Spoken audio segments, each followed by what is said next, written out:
그러니까 집주인이 이사를 나가기 전에 치른다고 하네요. 네.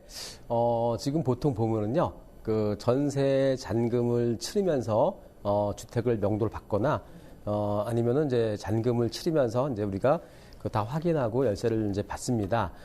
따라서 지금 서로 아주 믿고 하는 관계인데요. 하지만은 부동산 거래에서는 좀 피해야 될 그런 상황이라고 볼 수 있겠고요.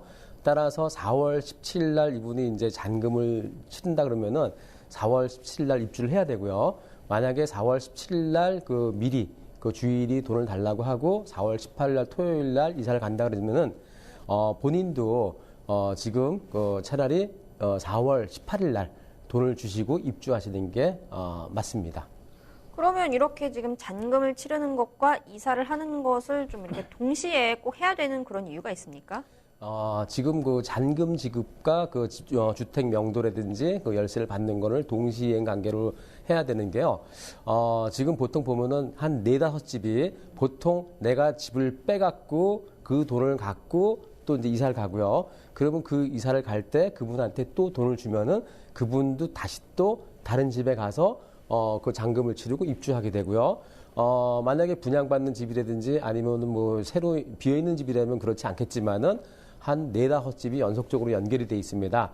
따라서 4월 17일 날 잔금을 준다 그랬을 때는 4월 17일 날 입주를 해야 되고요. 만약에 4월 17일 날 입주를 못하게 됐을 때에는 잔금을 주지 마시고 차라리 이삿짐 센터에다가 짐 보관을 하루 하시고 그 다음 날 4월 18일 날 토요일 날 그 집주인한테 잔금을 주시면서 입주를 하시는 게 좋다고 볼 수 있겠습니다. 자, 그러면 만약에 혹시 뭐 이런 사연처럼 미리 이제 이사를 내가 들어가기 전에 잔금을 미리 치를 경우 만약에 좀 이렇게 집주인이나 뭐 다른 분이 이렇게 나쁜 마음을 먹고 뭐 보증금을 들고 뭐 다른 곳으로 이제 도망간다 뭐 이럴 수도 있습니까? 이제 뭐 그럴 수도 있는데요. 지금 보시면은 이제 집주인이니까요. 보통 이제 내가 돈을 줬는데 잔금을 줬는데 그 다음 날도 집을 안 비워줄 수 있습니다.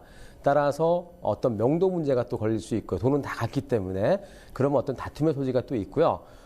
또한 그 4월 17일 이전에, 그러니까 주인이 아주 나쁜 마음 먹었을 때요. 악의적인 그런 마음을 먹었을 때는 은행에다가 미리 자서를 해갖고 대출 신청을 하고요. 그러면 4월 17일 날 오후에 내가 돈 필요하니까 기표를 해달라 그러면은 오전에, 보통 우리 잔금 치르는 건 오전에 치릅니다. 그러면은 오전에서 점심때쯤 치르는데 그러면은 그 전세 자금도 받았고 그 다음에 대출도 신청을 해서 대출 기표가 되면은 만약에 죄송합니다.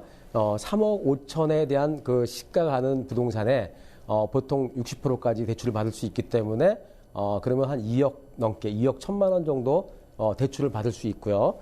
또한 만약에 보증금 2억 정도 받았을 때 그러면은 시세는 매매가는 3억 5천인데 이분 같은 경우에 만약에 자기는 대출이 없는 상태로 들어갔는데 잔금날 대출이 실행이 돼서 본인 같은 경우에 4억이 넘는 그런 이제 그 6천만 원 차이가 날 수도 있기 때문에 그게 꼭 본인이 돈을 갖고 간다는 것보다 지금 그 집을 담보로 해서 대출을 받고 또 보증금을 받게 됐을 때에는 문제가 될 소지가 있기 때문에 잔금날은 항상 내가 입주 그러면서 잔금날은 항상 등기부등본을 확인해야 됩니다.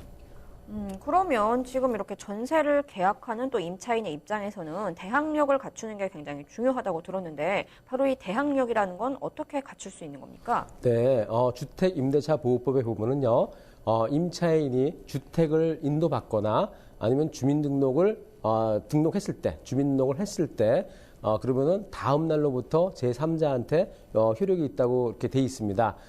따라서 지금 내가 주택을 인도를 받고 그 다음에 거기다 전입신고를 하면은 그걸 갖다 주민등록 등록된 거로 보기 때문에요.